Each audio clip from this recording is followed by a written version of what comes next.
A temporary animal feeding ban is being proposed for the Allegheny National Forest after a captive deer tested positive for chronic wasting disease in nearby Warren County. The disease, first detected in Pennsylvania in 2012, attacks the brain and causes overall wasting of the affected animal, often deer or elk. This latest CWD case in May prompted the state to establish a fifth disease management area, or DMA, where feeding is banned for at least 5 years and deer within and surrounding the area are tested for the disease frequently. Andrea Korman of the Game Commission recommends never feeding wild animals, even if it isn't banned. We do know it increases transmission of all diseases, not just CWD. It changes behavior of deer. It habituates them. It makes them more likely to be struck by a vehicle. They're also more likely to get parasites and all kinds of other not great consequences whenever you are feeding them in a non-natural way. The U.S. Forest Service is accepting public comments on the proposed one-year feeding ban through August 13th.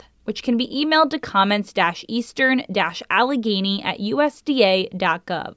The agency expects a decision by the end of the month. For hunters in the region, it's recommended that any animals be tested for CWD. If the test is positive, Scott Weber of UPenn's Wildlife Futures program advises against consuming the meat. He says it's important to dispose of the animal properly in a landfill to prevent any further spread of the disease. When you see a clinical case identified, it's really just the tip of the iceberg, because that clinical case at the top of the iceberg is really essentially hiding that below it are all these other infections that are going on that are being undetected until they show these clinical signs. The Game Commission has a CWD hotline where the public can ask questions and report sightings of deer or elk that appear to be sick. The number is 833-463-6293. I'm Emily Scott with Keystone State News Connection. Find our 8 trust indicators to support transparency and accuracy at publicnewsservice.org.